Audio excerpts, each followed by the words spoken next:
In the quiet rhythms of suburban life, there exist spaces designed for forgetting self-storage units, holding the remnants of lives moved on, or perhaps lives abruptly ended. They are unassuming bunkers of memory where personal histories accumulate dust, often destined for the impersonal auction block, a final chapter for forgotten possessions. A routine sale, a simple change of ownership, can often unearth little more than discarded furniture and faded aspiration stories, incomplete but harmless. Yet sometimes beneath the layers of the mundane, something far more sinister lies in wait.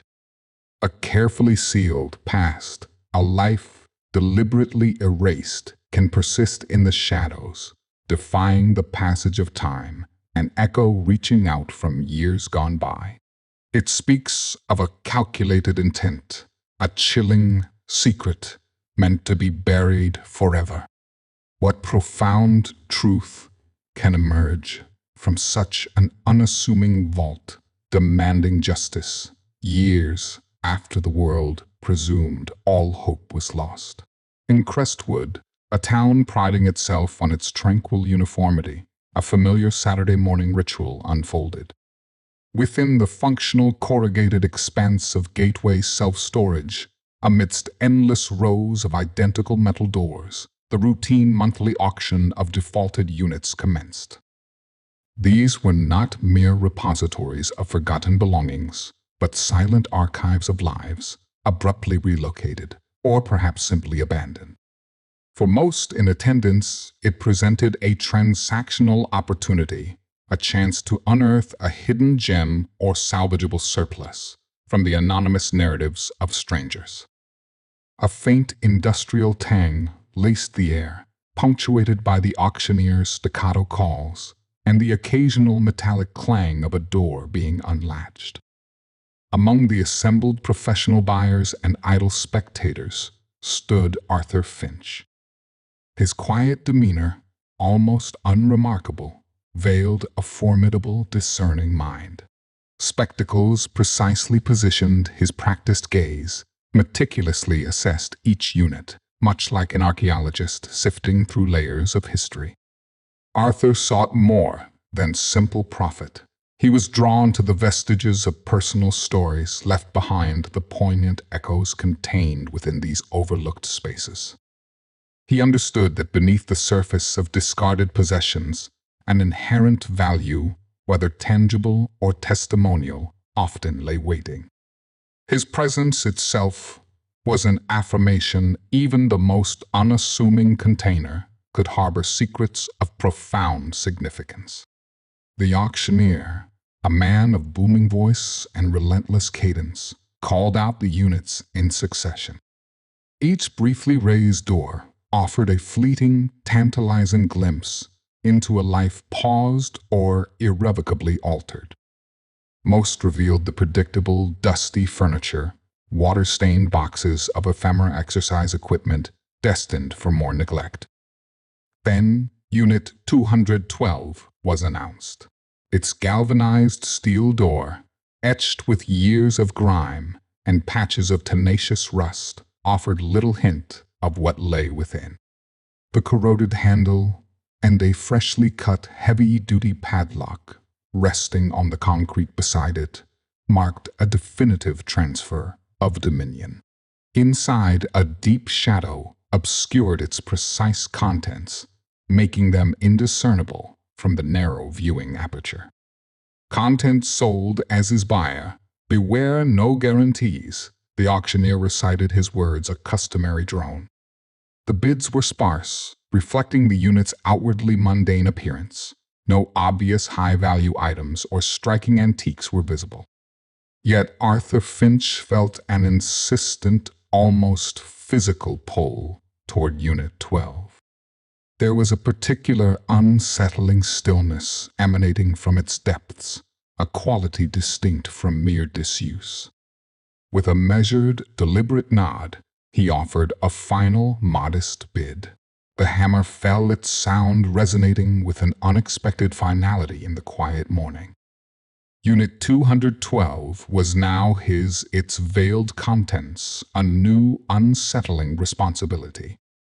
What appeared to be a simple collection of forgotten junk had in that moment acquired an unseen weight, poised to reveal a truth far more intricate than any bargain hunter could possibly fathom. The humid air within Unit 212 was a stagnant, cloying miasma of stale fabric and decaying wood, a silent chronicle of years spent undisturbed.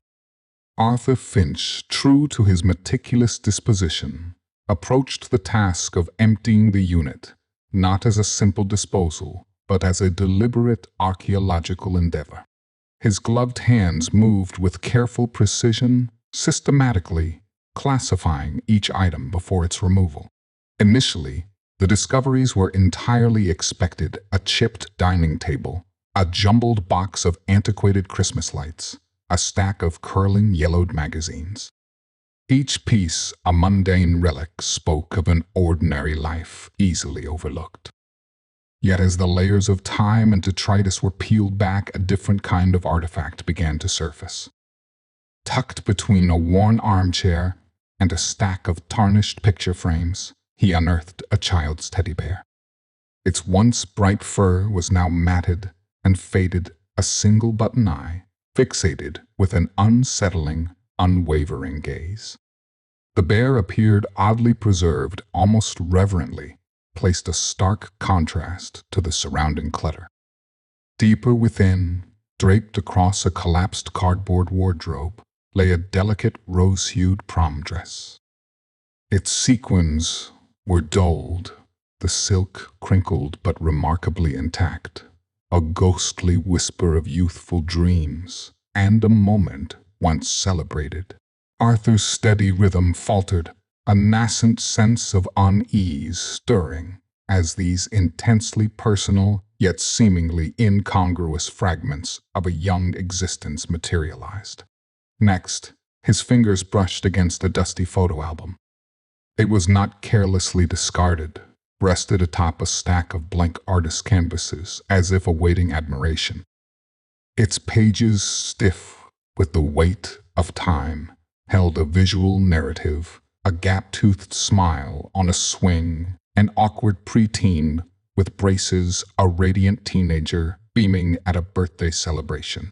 The images, vibrant despite their age, painted a vivid portrait of a life in full flourish, abruptly arrested in time.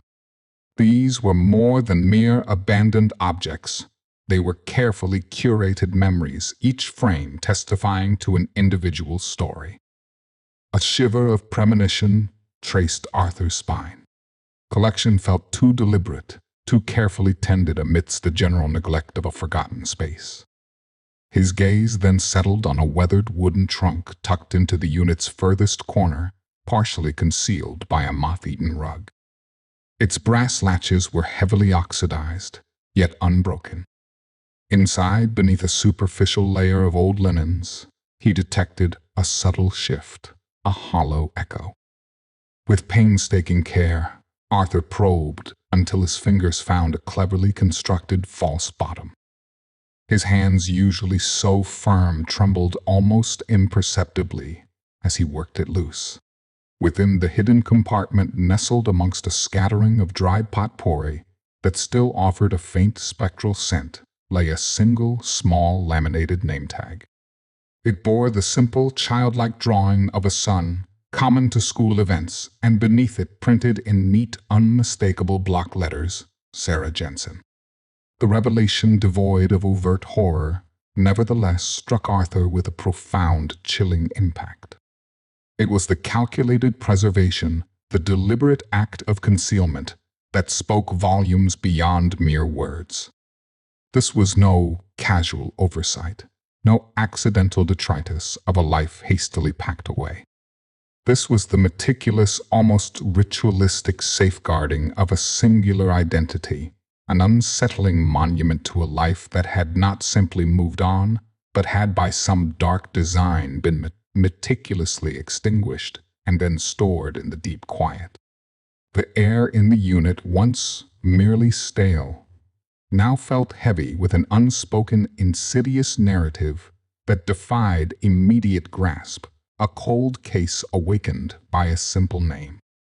The unsettling quiet that had settled over Arthur Finch was quickly fractured by the sharp urgency of his call to the local authorities. Within minutes, the mundane calm of Gateway self-storage dissolved into a scene of flashing lights and official vehicles, their anachronistic pulse momentarily disrupting the suburban stillness. The initial police dispatch was brief, a suspicious discovery in Unit 212. Yet the measured professionalism of the dispatcher's tone conveyed a gravity far beyond a simple case of abandoned property. Detective Sergeant Olivia Reed and her partner Detective Marcus Thorne were among the first to arrive. Reed, a seasoned veteran, whose quiet determination was etched into the subtle lines around her eyes, moved with an observant calm. Thorne, younger but equally astute, possessed a methodical precision that complemented his partner's perceptive approach. As they entered Unit 212, they found no overt signs of violence. No blood, no struggle, no immediate physical evidence of a recent crime. Despite this absence, the air inside was thick with a palpable, almost suffocating dread. A chilling void where a life once vibrated. Arthur Finch, though still visibly shaken, recounted his discovery with composed detail, his voice hushed in the cavernous space. He gestured to the emptied wooden trunk, specifically pointing out the ingenious false bottom, then carefully extended the small laminated name tag. Reed's gloved fingers gently accepted the object, her gaze immediately locking onto the neat block letters, Sarah Jensen. Thorne, meanwhile, systematically documented the unit's undisturbed corners with rapid critical photographs before shifting his attention to the inventory. Back in their cruiser, the quiet crackled with a different kind of energy as Thorne ran the name through the National Missing Persons database. The response was instantaneous, stark and deeply unsettling. Sarah Jensen, a missing person. She had vanished from Crestwood 8 years prior, her case long since faded into the cold case files, a lingering question mark in the town's collective memory. A digital photograph flashed onto the screen, a young woman smiling, her eyes bright with potential, a poignant contrast to the faded preserved mementos now collected as evidence. What began as a routine auction had, in a single chilling revelation, ripped open a forgotten wound. The storage unit, once merely a collection of forgotten detritus, was immediately designated a primary crime scene. Uniformed officers cordoned off the area, while forensic technicians armed with specialized tools and meticulous protocols began their painstaking work. Every item Arthur Finch had carefully separated: the worn teddy bear, the delicate prom dress, the antiquated photo album. Each object now carried the profound, silent weight of a clue, a fragment of a life meticulously shrouded in mystery. The investigation into Sarah Jensen's disappearance, dormant for nearly a decade, had been violently reawakened, embarking on a harrowing journey to uncover the truth concealed for so long within a steel box. To comprehend the chilling weight of the name, Sarah Jensen, now pulled from the forgotten silence of a storage locker, the narrative had to shift. It was a pivot from present-day discovery to the vibrant yet abruptly curtailed contours of a life once lived in full. 8 years prior, before her name became a whispered synonym for a cold case file, Sarah was a radiant presence in Crestwood, a young woman poised on the brink of a promising future. Her parents, Eleanor and Mark Jensen, now moved through a home that felt less like a residence and more like a carefully maintained shrine to a life violently cut short. Framed photographs adorned every surface, a chronological testament to Sarah's journey from a chubby-cheeked toddler to a beaming young woman, each image a poignant echo of enduring love. Eleanor, her eyes still clouded with the deep, unfillable sorrow, spoke in soft, almost reverent tones. Sarah, she was larger than life. She murmured, her fingers tracing the laughing face captured in a high school graduation photo. Her laugh wasn't just a sound. It was a pure, unadulterated feeling that filled every room, making everyone around her just lighter. A single tear, familiar from countless repetitions, tracked a path down her cheek. Mark Jensen, a man whose quiet strength had been tested beyond measure, sat beside his wife. His voice, though steadier, held a perceptible tremor when he recalled his daughter's fierce independence. She wasn't afraid to stand up for what was right, even when it meant standing alone. He remembered a faint, proud smile touching his lips. She had this incredible drive, this fire, wanted to study environmental law, really change the world. Sarah wasn't one to shy away from a challenge. His gaze drifted habitually to an empty seat at their dining table, a phantom presence that continued to haunt their daily lives. The initial days following Sarah's disappearance had dissolved into a frantic, desperate blur. The entire town had rallied flyers bearing Sarah's smiling face, multiplying on every lamppost, every storefront. Volunteers scoured wooded areas and quiet streets, their collective cries of Sarah echoing fruitlessly into the night. Eleanor recalled the torturous ring of the phone in the dead of night, each time revealing a wrong number, each false hope a fresh, agonizing laceration. Mark spoke of the pervasive sense of helplessness, the grim, unyielding determination to keep searching, even as the leads evaporated and the silence deepened. Weeks bled into months, the initial flurry of activity gradually slowing to a haunting trickle. The community's outpouring of generous support, while a comfort, eventually receded into a respectful yet distant quiet. The Jensen family found themselves alone in an agonizing vigil, the slow, agonizing certainty dawning that their vibrant daughter was likely gone forever. "You can't be strong through something like that," Eleanor confessed, her voice thick with raw emotion. "It just rips you to pieces. A part of you dies with them every single day." Mark nodded silently, his jaw tight. "The hardest part isn't just missing her," he added, his voice raspy. "It's not knowing. It's living in this bottomless abyss of what if." Their lives continued a forced march through the motions, yet the persistent, aching void Sarah left behind was a wound that refused to close. Birthdays passed, uncelebrated holidays felt hollowed out. Her bedroom remained a pristine shrine, a silent testament to a life frozen in time. The discovery in a forgotten storage unit years later was more than just a new lead. It was a violent ripping open of a wound barely scabbed over, a sudden, searing reminder of the indelible imprint of absence that had consumed their world. The cold case archives, a somber repository within the station's sterile gleam, held the dormant shadows of lives whose conclusions had remained elusive. Detective Sergeant Olivia Reed pulled a thick, brittle binder from a high shelf. Jensen Sarah. Missing person. Case No. 2015, 814.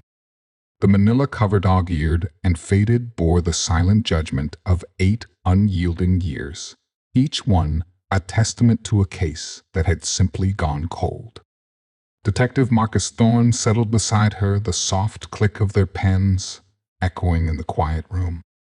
Now, with the unsettling discovery, from Unit 212, every page, every overlooked notation would be scrutinized through a new piercing lens. Their initial review of the original investigation files confirmed the familiar pattern: witness statements, forensic reports from a hasty apartment search, a meticulously charted timeline of Sarah's last known movements. All roads had led to the same frustrating, barren landscape. But where previous investigators saw only gaps, Reed and Thorne now sensed subtle, insistent threads waiting to be unraveled. The initial inquiry, despite its thoroughness, had been crippled by the absence of a body, a definitive crime scene, or an immediate suspect. The storage unit, however macabre its contents, provided the crucial, tangible anchor connecting the abstract notion of a missing person to chilling, concrete evidence. Their first stop was Chloe Hayes, Sarah's best friend and college roommate. Chloe, now a kindergarten teacher, her bright demeanor still shadowed by the enduring grief of Sarah's disappearance, visibly crumpled when Reed mentioned the name tag. "Sarah, she organized that charity drive," Chloe whispered, clutching a worn tissue, her voice thin with emotion. She was so proud of those name tags. She drew that little son herself. Chloe recalled Sarah's final weeks, a mix of eager anticipation for her environmental law internship, overlaid with a subtle, uncharacteristic strain. She mentioned a really intense argument with Dr. Albright, her old mentor. Said he was being incredibly controlling about her thesis, something about intellectual property. Sarah was fiercely protective of her work. She'd never let anyone steal her ideas. This detail, once dismissed as academic friction, now carried an unfamiliar weight. Next, they sought out David Miller, Sarah's on-again, off-again boyfriend from college. David, now a quiet accountant, had been exhaustively vetted during the initial investigation. He remembered Sarah's sharp intellect, her undeniable passion, and her willingness to challenge norms. "We'd just broken up again a few weeks before she vanished," David stated, his gaze distant, lost in memory. "She was seeing someone new, I think. She wouldn't say who, just that it was complicated. And she started getting these weird messages. Not overtly threatening, but just persistent. Like someone was watching her or waiting for her." He recalled Sarah's old answering machine, a relic even then holding one such message, a garbled male voice dismissed as a wrong number. "The police back then just wrote it off as a crank call, I think." The detectives then drove to Crestwood University, a place where Sarah had once shone as a brilliant student. Dr. Alistair Albright, a stern environmental ethics professor, met them in his cluttered office. His initial stiff politeness visibly frayed when Reed brought up Sarah Jensen's name.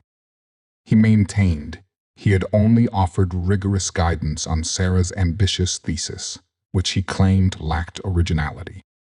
When pressed about an argument, his jaw tightened. It was a professional disagreement, nothing more, he stated, his eyes darting quickly. She was talented, but prone to flights of fanciful, unproven theories. Reed leaned in, questioning the controlling aspect, but Albright dismissed it with a curt wave, his face stiffening, a subtle tremor in his hand, betraying his carefully constructed composure. His reaction to Sarah's name, however, resonated with an unsettling, almost possessive undercurrent. Back at the station, Thorne pulled the old answering machine tape from the evidence locker, its dusty surface a testament to its long neglect. The playback was grainy, almost inaudible. Amidst the static, a low, indistinct male voice articulated a chilling, possessive pronouncement: "You belong with me, Sarah." Soon, it had been logged 8 years ago as an anonymous hang-up. Now it was a terrifyingly clear premonition. Finally, Reed and Thorne returned to the old Jensen neighborhood, interviewing longtime residents. Mrs. Gable, an elderly woman who still meticulously tended her vibrant rose garden, remembered Sarah fondly. She also remembered Gary Peterson, a quiet neighbor who lived 2 doors down from the Jensens. He was always so helpful during the search, she recalled, her brow furrowing slightly, a flicker of suspicion in her eyes. Always asking if he could do anything, if we had any news. Almost too helpful. Like he was trying to collect information, not just offer comfort. Gary Peterson, Reed discovered, had moved out of Crestwood just weeks after Sarah vanished, leaving no forwarding address, no trace. The original investigation had dismissed him as a cooperative neighbor, but the pattern of his helpfulness, his sudden relocation, and his unexplained proximity to Sarah now coalesced into an increasingly sinister portrait, hinting at a meticulous predator, meticulously preparing his next move. The meticulous documentation of Unit 212's contents provided a somber inventory, but the true trajectory of Sarah Jensen's fate lay hidden in the unit's elusive past. Detectives Reed and Thorne descended into Gateway Self-Storage's archives, navigating a labyrinth of dusty ledgers and microfiche. Every rental agreement, each faded payment record, became a potential thread in a chilling narrative pointing toward the individual who had so deliberately shrouded Sarah's memory in secrecy. Their painstaking review soon brought forth a name: Robert "Rob" Carter. The brittle records showed he had leased Unit 212 a full year before Sarah's disappearance, maintaining the account with consistent cash-only payments for an extended period. Then abruptly the payments ceased, and Carter vanished, leaving behind a forwarding address that quickly led to a dead end. The name Robert Carter did not immediately echo with any of Sarah's re-interviewed friends, family, or professional contacts. He remained an enigma, a phantom connected only by a storage locker and its haunting contents. Yet a subtle prickle of unease stirred within Detective Reed. The name, combined with the cryptic details already gathered, felt like a crucial piece, hovering just beyond their grasp.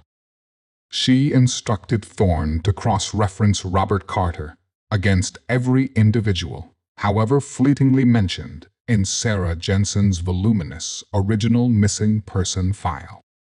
The result, when it finally flashed across Thorne's screen, delivered a profound, chilling jolt of recognition. Robert "Rob" Carter was indeed present in the original investigation, not as a person of interest, but listed merely as a cooperative neighbor. He had lived just 2 doors down from the Jensens during Sarah's formative years. The initial police report depicted him as a quiet, unassuming man, relatively new to the neighborhood at the time of Sarah's vanishing. He had even participated in the initial search efforts, offering what appeared to be sincere concern. During the rudimentary police canvass 8 years prior, Carter had provided a seemingly solid alibi for the night. Sarah disappeared, corroborated by a distant relative who claimed he was out of town. This alibi, once accepted without deeper scrutiny, now lay exposed to Reed and Thorne's meticulous renewed examination. Thorne retrieved the original interview notes from the archived file. The ink faded, the language standard police procedural. Carter's statements were sparse, almost devoid of emotion. He had expressed sympathy, but little else. Reed's gaze sharpened on the alibi. A distant relative, Marcus, in another town that's remarkably convenient. "Wouldn't you say?" she murmured, her voice low, a note of deep suspicion. The earlier observation from Mrs. Sayes. Gable, the neighbor, who recalled Carter being too helpful during the search, now clicked into place. A swift verification confirmed it: Gary Peterson. The seemingly solicitous neighbor was in fact Robert Carter, using his middle name to blend into the new community. This subtle deception, the casual shift in identity, was a crucial detail that had been completely overlooked. The once unquestioned alibi began to unravel thread by meticulous thread. A distant relative, with minimal direct contact with Carter, whose memory might have been vague or whose testimony might have been subtly influenced, now appeared as a flimsy construct. Reed saw it, not as an innocent oversight, but as a carefully engineered illusion designed to withstand only the most superficial inquiry. The deliberate adoption of a different name was not mere preference. It was an act of calculated obfuscation, a strategic erasure of a past identity in the very neighborhood where Sarah Jensen had vanished. The connection was now undeniable, stark in its implications. The mysterious renter of Unit 212, the quiet neighbor who disappeared shortly after Sarah, and the man who had meticulously held on to her personal effects for nearly a decade.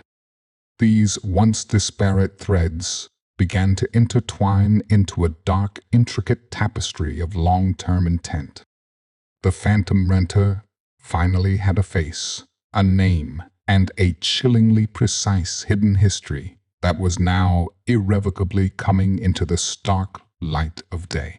The investigation had found its singular ominous target, its focus narrowing to a man who had walked among them undetected for far too long. Blackwood, North Carolina, a quiet town nestled into the landscape, seemed to absorb its inhabitants, allowing them to fade into its tree-lined anonymity. It was here that Robert Carter had meticulously constructed a life of deliberate obscurity, a carefully crafted existence designed to leave no trace. For detectives, Reed and Thorne Blackwood transformed into a temporary staging ground, a silent observation post from which they would track the man who for 8 long years had remained a chilling specter. Their surveillance began subtly weaving their presence into the unassuming fabric of the community, patiently gathering the final, irrefutable pieces of a long-dormant puzzle. Robert Carter's daily existence was a masterclass in rigid adherence. Each morning, without fail, the light in his small, unassuming bungalow illuminated precisely at 6:17 a.m. By 6:45 a.m., he emerged dressed in meticulously clean, nondescript work clothes, typically dark trousers and a muted flannel shirt. He would retrieve a neatly folded newspaper from his porch walk to his aging yet immaculately maintained sedan and drive precisely the speed limit to the local diner. There he consumed the same breakfast, without deviation: black coffee, scrambled eggs, and dry toast. There were no spontaneous detours, no lingering conversations with the waitstaff beyond the most clipped pleasantries. Every movement, every choice was a calculated component in a flawlessly choreographed existence. From their discreet vantage point, Reed and Thorne observed, exchanging knowing glances. "He's a clockwork man," Thorne murmured, his long-range camera fixed on Carter. Reed nodded, her gaze unblinking. "Every action is an assertion of control, Marcus. A fortress of habit. No room for error, no allowance for the unpredictable." His evenings echoed the structured banality of his mornings. After returning from whatever odd job he held, landscaping, shelf-stocking, at a hardware store, he would retire into solitude, reading or obsessively manicuring his small yard. His world remained devoid of close relationships, of extended phone calls, or any form of intimate connection. He was an island, perfectly self-contained, a carefully curated vacuum where his darker impulses could thrive unchecked. This profound absence of spontaneity, this almost compulsive adherence to a rigid routine, conveyed a chilling psychological portrait. It spoke of a man driven by deep-seated resentment and an insatiable need to impose order to control every variable within his circumscribed life. His pristine bungalow, his spotless vehicle, his unwavering daily schedule, each element reinforced a desire for absolute dominion. The lack of genuine human connection was not a void he sought to fill, but a condition he actively cultivated, a protective barrier behind which his true self could remain hidden. Reed recognized not merely an eccentric recluse, but a meticulously disciplined predator cloaked in the camouflage of invisibility for far too long. The accumulating evidence began to forge an undeniable chain. Further background checks unearthed whispers from his younger years in other towns, hushed complaints of unsettling attention and unwanted presence directed at young women. Dismissed by small-town authorities as mere misguided affection, these minor incidents now illuminated a chilling, escalating pattern of obsessive behavior. The garbled male voice on Sarah's old answering machine, once an anomaly, was now definitively identified as Robert Carter's, confirmed by advanced voice analysis against recordings from his past employment applications. The name tag, the storage unit, the re-evaluated alibi, the history of subtle stalking, and now his unmistakable voice, the disparate elements coalesced into an unassailable case for probable cause. Reed moved swiftly to secure the necessary warrants. The legal process, typically a deliberate dance, now moved with an urgent, focused efficiency. She presented her comprehensive findings to Judge Eleanor Vance, a stern magistrate known for her sharp legal acumen. Reed meticulously detailed the intricate web of circumstantial evidence, the precisely preserved personal effects, the ingenious false bottom in the trunk, the deliberately obscured rental history, the unsettling shift in identity, and the chilling pattern of his prior behavior. Her request was expansive, a warrant, not only for Robert Carter's arrest, but also for a full search of his Blackwood residence. "We believe, Your Honor, Reed," stated her voice steady and resolute, "that Mr.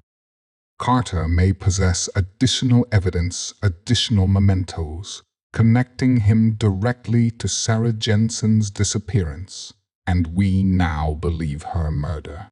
The judge, her face grim, signed the warrant without hesitation. The tactical team assembled in a briefing room outside Blackwood, the air thick with a contained tension. Detective Thorne reviewed the bungalow's schematics, highlighting entry points and potential risks. Reed, standing before the gathered officers, her eyes sweeping across their determined faces, felt the profound weight of the moment. "This is not a routine apprehension," she stated, her voice low and authoritative. "This man has successfully concealed his secret for 8 years. He is meticulous, he is calculating, and he believes himself untouchable. We are not just apprehending a suspect. We are confronting the architecture of a predator's mind. Every officer must be sharp, utterly focused, and prepared for anything." The plan was precise, a pre-dawn operation designed to maximize surprise and exploit Carter's rigid routine. As the first faint light of dawn began to paint the Blackwood sky, casting long, anticipatory shadows, the team moved into position. Vehicles, nondescript and silent, fanned out, converging on Carter's quiet street. The tension was a palpable current. In the pre-dawn air, a silent hum of focused anticipation. They were not merely making an arrest.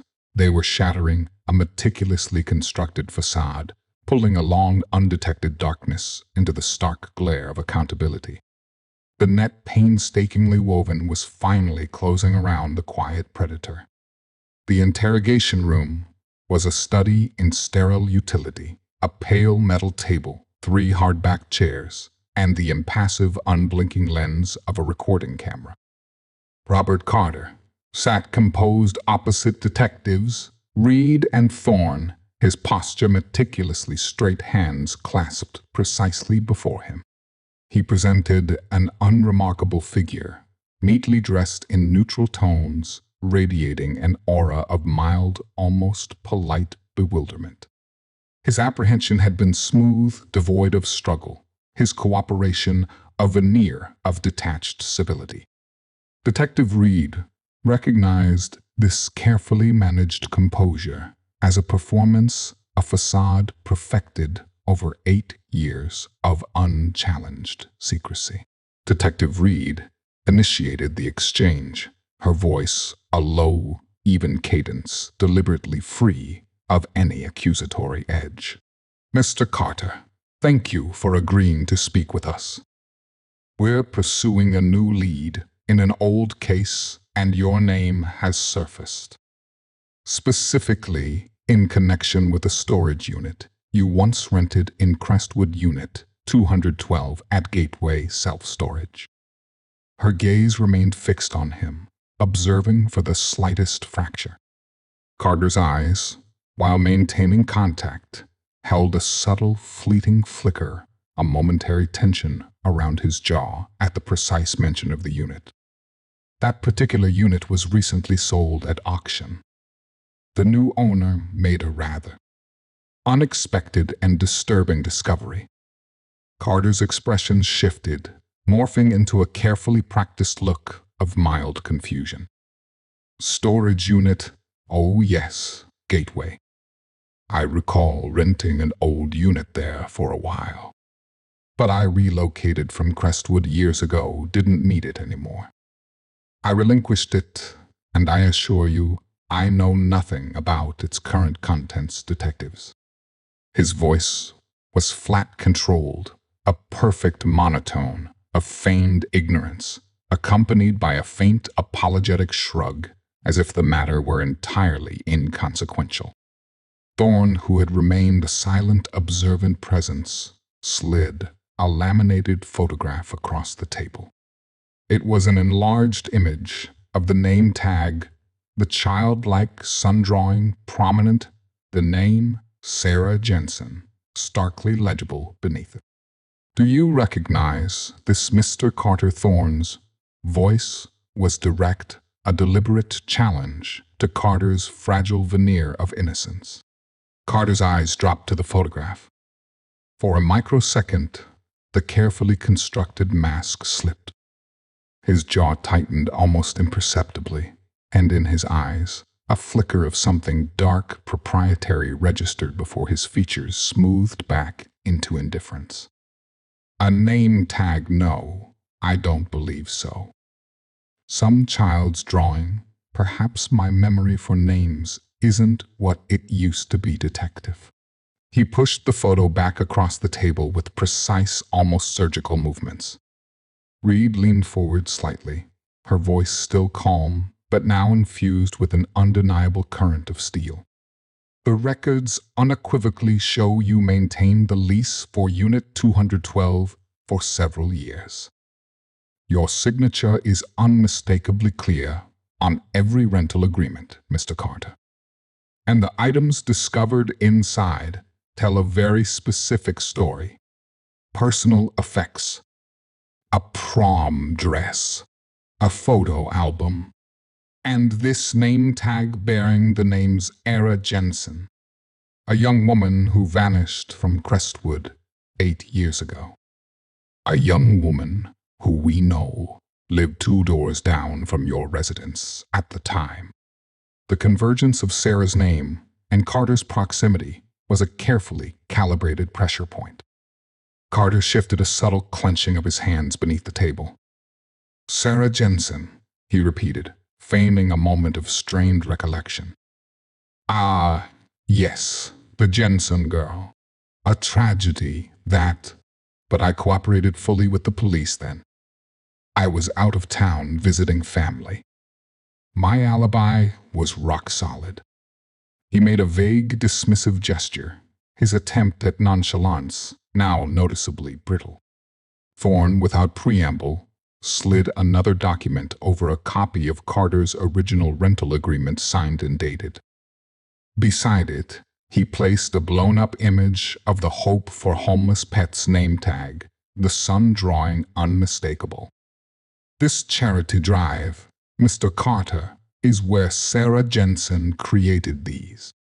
You volunteered there, didn't you, alongside Sarah? Thorne's voice was firm, leaving no avenue for denial. And your alibi, Mr. Carter, wasn't quite as impenetrable as you recall. Your distant relative's memory has, shall we say, significantly sharpened with time and new information. A faint vein pulsed at Carter's temple. He looked from the rental agreement to the name tag, then to read his carefully constructed facade visibly fracturing under the relentless factual assault. The methodical, unwavering presentation of irrefutable connections, delivered with unblinking precision, began to chip away at his composure. Look, there must be some profound misunderstanding, he began, his voice losing its earlier flatness, a hint of desperation seeping into his tone. Perhaps I acquired some of those items elsewhere. At a garage. Sale, maybe. Just some old junk. Reed maintained her unyielding eye contact. Not merely junk, Mr. Carter. These were meticulously preserved items. Hidden. The trunk itself had a false bottom designed for concealment. These were not random purchases. They were deliberately, carefully kept mementos of Sarah Jensen. She paused, allowing the chilling weight of her words to settle into the silence. And that answering machine message, Mr. Carter. The one where a male voice states you belong with me, Sarah. Soon. That's your voice, isn't it? The color visibly drained from Carter's face. His carefully rehearsed calm shattered completely. He pushed back from the table with a sudden jerky movement, a surge of raw agitation disrupting his previous stillness. That's preposterous. I don't know what you're talking about. I certainly didn't say that. His voice, now higher, betrayed the complete loss of his controlled monotone. He ran a trembling hand through his hair, his eyes darting frantically around the stark room as if searching for an impossible escape. We have the voice analysis, Mr. Carter Thorne stated, his voice unwavering, utterly conclusive. It's undeniably your voice, just as your signature is undeniably on the rental agreement for Unit 212. The unit where Sarah Jensen's personal belongings were found hidden with malicious intent. Cornered by an overwhelming tide of undeniable evidence, Carter's narrative fractured entirely. His feigned ignorance collapsed, replaced by a desperate, panicked scramble for any alternative explanation. Okay, fine. I knew Sarah. We were intimate. He attempted to reclaim a semblance of control, his voice now striving for a wronged, misunderstood tone. We had a secret affair, a passionate one, very intense. Her family wouldn't have approved. That's why I kept her things. Mementos of our time together. We were planning to run away, but she got cold feet. She just left.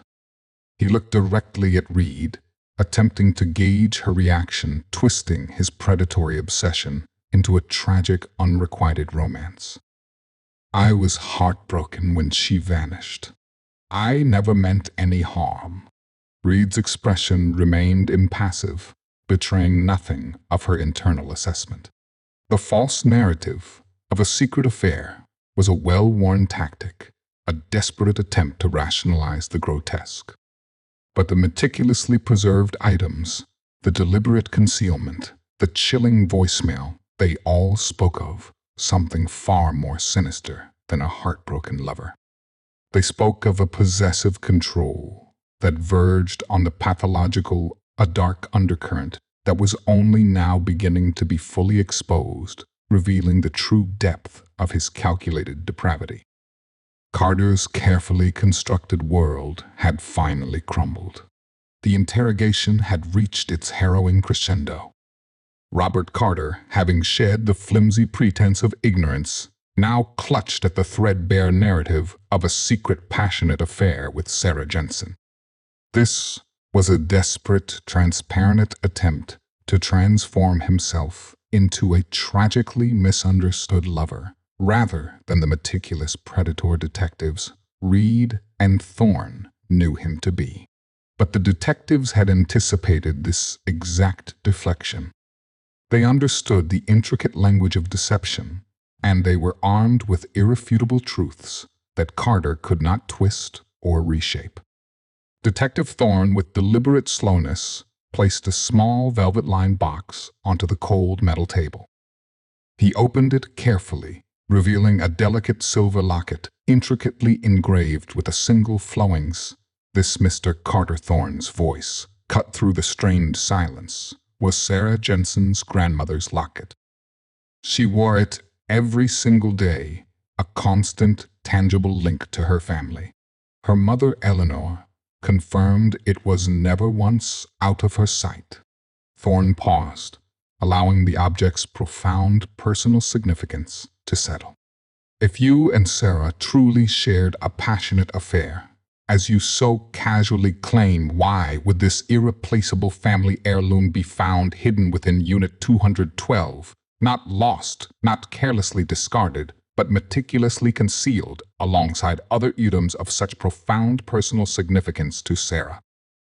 Carter's eyes flickered toward the locket, his carefully constructed tale of romance visibly faltering. She must have entrusted it to me, he stammered, his voice losing its forced confidence, a desperate edge creeping in.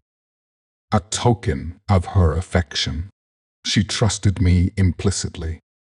His gaze darted frantically around the sterile room, searching for a more credible lie, finding none.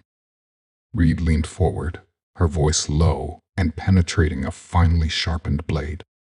Sarah Jensen was fiercely independent, Mr. Carter.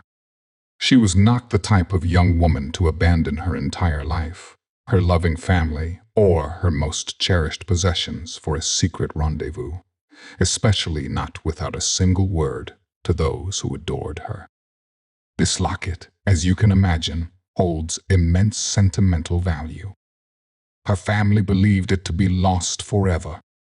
Why would she give such a deeply personal item to you, for safekeeping, only for you to meticulously hide it away in a rented locker? Before Carter could conjure another evasive response, Thorne produced a second item, pushing it gently across the table, a small, intricately carved wooden music box. It was old, its varnish worn smooth from countless touches, but unmistakably unique in its craftsmanship. This, Mr. Carter Thorne, continued, his voice steady, is a one-of-a-kind music box. Sarah received it for her 5th birthday. It plays a specific, somewhat obscure lullaby, a tune her mother instantly recognized from countless childhood memories. Forensic specialists confirmed its presence in your Blackwood residence just yesterday from photographs taken during our search. He watched Carter intently, noting the subtle tightening around his eyes, the almost imperceptible tremor in his lip. How did this, another deeply cherished item from Sarah's childhood, a treasured gift from her parents, come into your possession if your affair was so discreet, so utterly secret? Carter's composure began to fray an earnest, unraveling thread by meticulous thread. His initial bluster gave way to a strained, choked silence, then a volatile oscillation between desperate anger and thinly veiled panic. She must have left it, or perhaps she simply forgot it, He erupted, his voice rising, bordering on a shout. It means nothing. You're twisting everything, contorting innocent details. He slammed his palm on the table, a sudden explosive burst of furious denial. Reed remained utterly calm, her expression unyielding, her gaze a steady anchor in the storm of his unraveling. We're not twisting anything, Mr. Carter. We are presenting undeniable facts. Facts that systematically dismantle your convenient narrative. The name tag from the charity drive. Sarah organized the locket she never took off the unique music box from her childhood. The chilling answering machine message, in your voice. These are not the relics of a consensual affair. They are the carefully chosen, meticulously kept evidence of an obsession. An obsession that began, we now understand, when Sarah Jensen, a mere teenager, gently yet firmly rejected your unwelcome advances at that very charity event. At the precise mention of the charity event, a profound, chilling shift occurred in Carter. The furious denial dissipated, completely replaced by an unnerving stillness. His eyes, once darting with panic, now settled into a flat, distant gaze, focused on some unseen point in the stark room. He looked past the detectives, as if replaying a horrific scene visible only to him. His voice, when it came, was devoid of all emotion, a chillingly precise, monotone recounting that was far more disturbing than any outburst of rage. She thought she was too good, he began, almost a whisper, his gaze fixed on nothing, yet seeing everything. Told me to back off. Me, who had helped her set up all those silly posters. Who had watched her, admired her for years, always from a distance. He continued his words, slow, deliberate, each syllable a hammer blow of cold, undeniable truth. She embarrassed me. In front of those other volunteers. Made me feel small, insignificant. But she was wrong. So wrong. She wasn't too good. She just needed to be shown where she truly belonged. With me. The words hung heavy in the air, saturated with a grotesque, almost tangible possessiveness. He described how that singular rebuff had festered within him, growing into a dark, consuming fixation that twisted his perception of reality. He then meticulously detailed how he began to stalk, charting her daily movements, learning every habit, every routine. He was always there, just beyond her periphery, an unseen, ever-present shadow. I watched her, Carter, confessed, his voice eerily calm, a disturbing contrast to the horror of his words. Every day. Her routes to class, her favorite coffee shop, the library. I knew her patterns. I knew when she was vulnerable, when she was truly alone. He then recounted the night of her abduction with a chilling, detached precision that left no room for doubt. He had waited near her apartment, having discreetly disabled the outdoor security light weeks prior. When she arrived alone, he overpowered her swiftly, efficiently, his planning absolute. He had meticulously accounted for every detail: the stolen vehicle acquired days earlier, and later abandoned hundreds of miles away, the circuitous route out of Crestwood, the remote location where he temporarily held her hidden from prying eyes. And then the storage unit. It was perfect, he stated, a faint, twisted satisfaction in his tone, a flicker of pride in his calculated depravity. Gateway self-storage. So anonymous. So many units. Who would ever think to look there? He had already rented it, a premeditated act, knowing it would become his private, impenetrable vault. He described concealing her within the unit, alongside her most personal effects, carefully arranged to capture a fragmented, static image of her life. He would visit sometimes, in the dead of night, slipping in unnoticed, ensuring his collection remained undisturbed, untouched by the outside world. The items weren't just mementos. They were fragments of her very existence, held captive just as he had held her captive. He had taken her life, and then with chilling audacity, he had taken her memory, preserving it as his own perverse trophy, believing with unwavering conviction that he would never be found, never be connected to the unspeakable act. The details of the confession were harrowing, painting a picture not of a crime of passion, but of cold, calculated evil. It was never about love or even lust, but about absolute, unyielding, and pathological control. Robert Carter had not simply murdered Sarah Jensen. He had sought to erase her from the world, only to meticulously preserve a warped, grotesque version of her in a forgotten storage locker, a chilling monument to his own twisted obsession.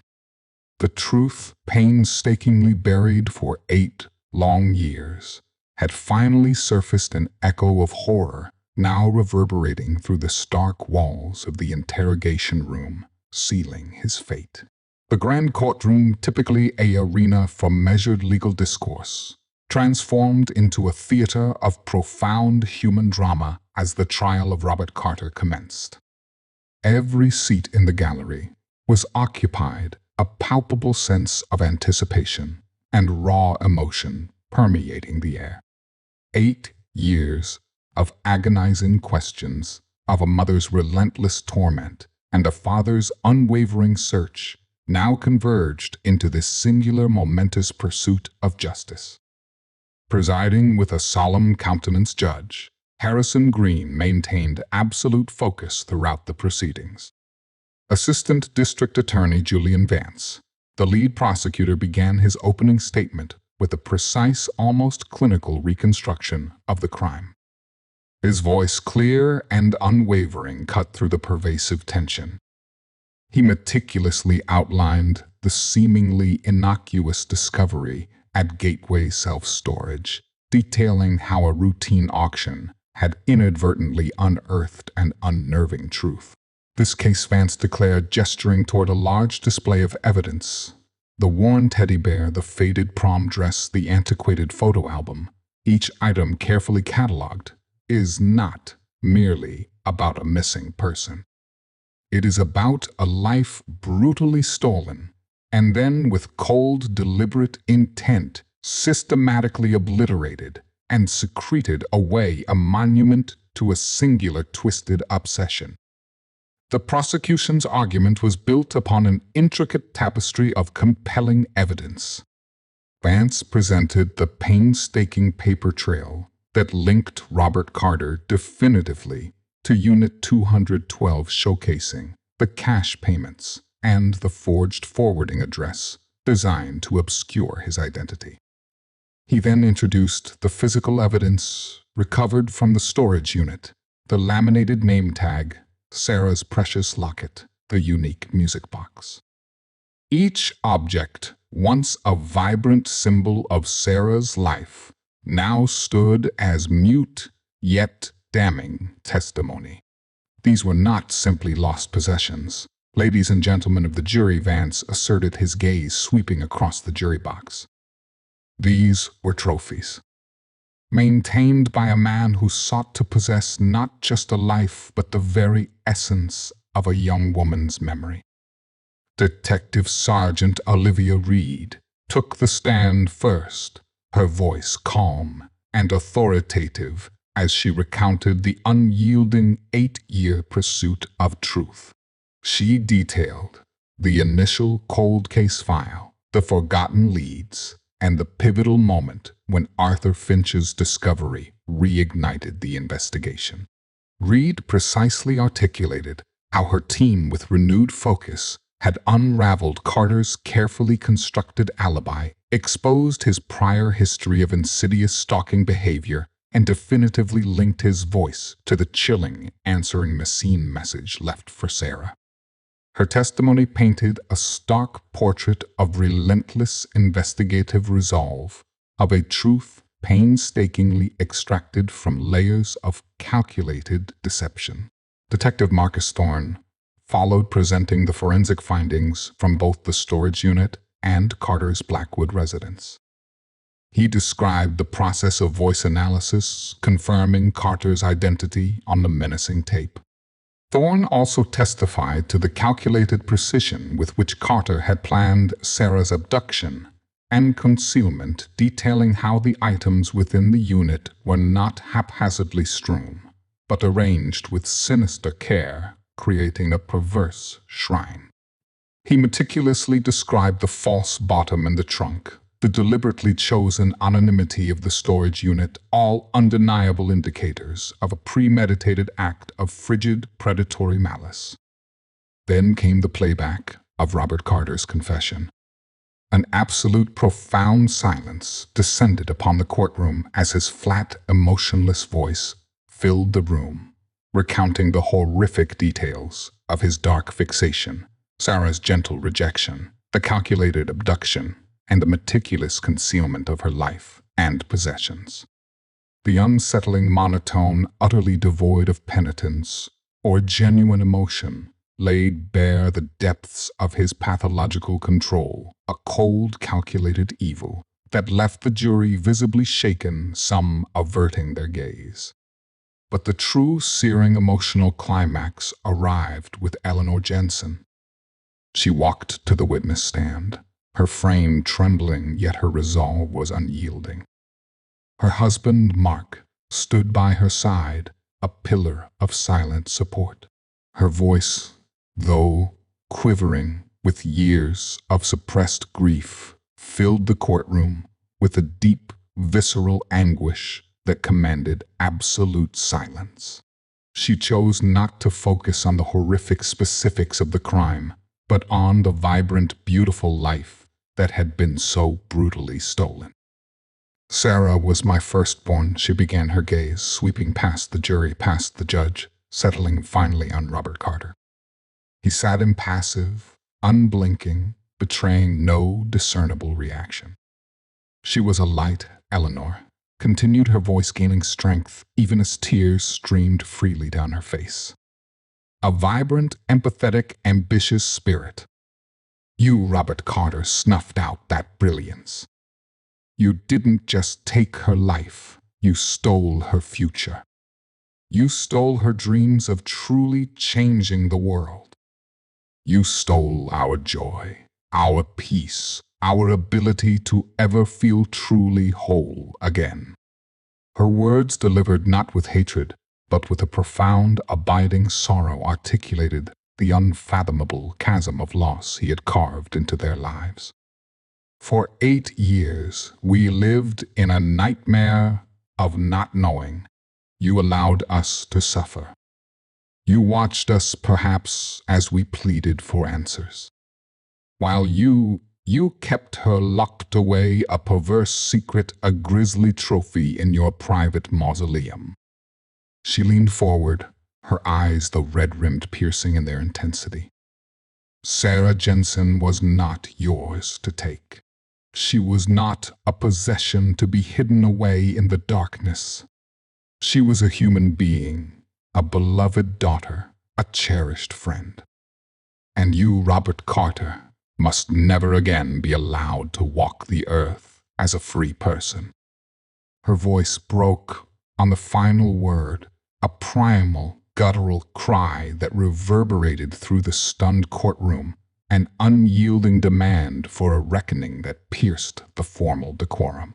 The true human cost of Carter's exacting evil was laid bare, a blistering condemnation torn directly from the fractured heart of a grieving mother. Courtroom still vibrating with the powerful echoes of Eleanor Jensen's statement, seemed to hold a collective breath for the jury's return. Days had bled into agonizing nights, filled with harrowing testimony, meticulously presented evidence, and Robert Carter's chilling, dispassionate confession. The jury had retired their deliberations, stretching from hours into a second day, each ticking minute, a stark testament to the immense weight of the decision resting upon them. For the Jensen family, this wait was a torturous extension of the 8-year limbo they had already endured. A new layer of profound uncertainty piled atop an insurmountable grief. Then a subtle stir among the court staff, a hushed exchange signaled their return. A profound silence descended upon the packed gallery, so absolute that the soft creak of the door as the jury entered sounded like a thunderclap. Eleanor's hand clamped onto Mark's, her knuckles stark white against his skin. Detectives Reed and Thorne, seated in the front row, leaned forward, their professional vigilance barely containing the raw hope that justice, after so long, was finally within reach. Robert Carter, in stark contrast, maintained an unsettling calm, his eyes fixed on some distant, unseen point, a faint, almost imperceptible smirk playing on his lips, a final, desperate assertion of control. The jury foreman, a woman whose tired eyes now held a deep, unyielding resolve, handed the verdict slip to the bailiff, who in turn passed it to Judge Green. The judge's gaze swept across the document, his expression unchanging, revealing nothing. Clerk rose, her voice steady, but imbued with a solemn ceremonial gravity. In the matter of the state versus Robert Carter, on the charge of murder in the first degree, how do you find? A collective gasp rippled through the courtroom, held captive by the impending declaration. We, the jury, find the defendant, Robert Carter, guilty. The single word resonated clear and absolute, shattering the oppressive silence. A choked sob tore from Eleanor Jensen's throat, swiftly muffled against Mark's shoulder as he embraced her. Tears streamed down his own face, not of elation, but of a profound, agonizing release. The relentless gnawing, what if that had held them captive for years, finally began to dissipate, replaced by a devastating yet definitive truth. Robert Carter, for the first time, exhibited a flicker of something beyond defiance. His jaw tightened, the faint smirk vanished, replaced by a momentary searing flash of cold, impotent fury, which he quickly suppressed. He merely blinked a single slow beat of his eyelids before resuming his impassive stare. For Detectives Reed and Thorne, the verdict was not a cause for celebration, but a quiet, deeply felt affirmation. Reed closed her eyes for a fleeting second, a wave of profound exhaustion washing over her as the immense weight of a long-dormant case was finally lifted. Thorne nodded, a tight, grim satisfaction settling in his features. This was the culmination of countless hours of meticulous investigation, of a relentless pursuit of truth in the face of an enduring evil. Weeks later, the courtroom reconvened for the sentencing. The formality of the proceedings offered little solace, yet it provided a legal finality to the human tragedy. A D.A. Julian Vance, having secured the conviction, now argued passionately for the maximum penalty. Robert Carter offered a final opportunity to speak, delivered a statement utterly devoid of true remorse. I maintain my innocence in this matter, he asserted, his voice flat, his gaze sweeping the gallery with a strange, lingering intensity. This has been a grave miscarriage of justice. Sarah and I shared a bond that no one here could ever comprehend. She left because she wanted to, not because of anything I did. It was a final, chilling act of self-delusion, a perverse twisting of the truth to maintain his warped narrative of control until the very end. Judge Green, however, remained unmoved by Carter's obstinate denial. His voice, steady and unyielding, pronounced the sentence. Mr. Carter, the jury has carefully considered the evidence presented. They have seen through your meticulously crafted lies. Your elaborate planning, your cruel deception, and the profound suffering you inflicted upon an innocent family demand the full measure of justice." He looked directly at Carter, his gaze unwavering. "For the brutal murder of Sarah Jensen, I sentence you to life imprisonment without the possibility of parole. You will never again walk free." The pronouncement solidified the legal closure, bringing an end to Robert Carter's freedom and his ability to inflict further harm. For Eleanor and Mark Jensen, it was a moment of profound conflicted relief. The man who had stolen their daughter's life, and then her very memory, would spend his remaining days behind bars. Yet the deep, persistent ache of their loss remained a gaping, unhealing wound in the fabric of their existence. "It's not truly over, Eleanor," whispered to Mark outside the courtroom, the frenetic crowd of reporters a blur around them. "The man is behind bars, but Sarah's still gone. Our girl isn't coming home." Mark squeezed her hand, his own eyes still haunted by a sorrow that would never fully fade. "No," he agreed, his voice raspy, "but at least we finally know. And he can't hurt anyone else ever again." In the months that followed, Eleanor and Mark Jensen began to channel their enduring grief into a powerful living legacy. They established the Sarah Jensen Foundation for Missing Persons, a nonprofit organization dedicated to providing essential support, vital resources, and crucial investigative assistance to other families grappling with the same agonizing uncertainty they had tragically known. The foundation funded cold case initiatives, offered counseling services, and organized community awareness campaigns, actively transforming their profound sorrow into a beacon of proactive hope. Eleanor, though forever bearing the weight of her loss, found a renewed purpose in becoming a voice for the voiceless, in striving to ensure that no other family would suffer in the desolate grip of perpetual unanswered questions.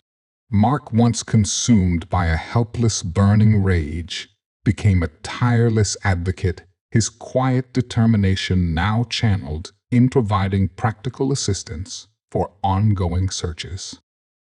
The story of Sarah Jensen, a vibrant life tragically and senselessly cut short, emerged as a poignant testament to several enduring truths. It underscored the insidious, chilling nature of evil capable of hiding in plain sight, meticulously planning and executing its dark designs under the very noses of unsuspecting communities. Robert Carter's chilling confidence in his own invincibility, his arrogant belief that his carefully curated secret would remain forever entombed in Unit 212, was ultimately shattered by the relentless, unwavering pursuit of truth. It served as a powerful testament to the resilience of the human spirit that even after years of silence and despair, justice, however belated, could finally prevail. The unexpected discovery in Unit 212, triggered by a routine auction, and the keen eye of an ordinary man ultimately served as a profound, unsettling reminder that even in the most mundane, overlooked corners of the world, within the dusty, anonymous confines of a self-storage locker, unimaginable secrets can lie hidden waiting. And sometimes all it takes is a faded prom dress, a forgotten photo album, and a small laminated name tag to bring a long-buried horror into the stark, uncompromising light, ensuring that a life like Sarah Jensen's, though tragically ended, will never truly be forgotten. Her memory, now a force for good, continues to shine a beacon against the lingering shadows of enduring evil. Even in the deepest shadows, the truth, guided by the smallest threads, always finds its way to the light. If the unraveling of long-held secrets brought to light by something as simple as a forgotten name tag resonates with you, then join us on Shadow Files for more investigations into the relentless pursuit of justice. Don't forget to subscribe to Shadow Files and hit the notification bell.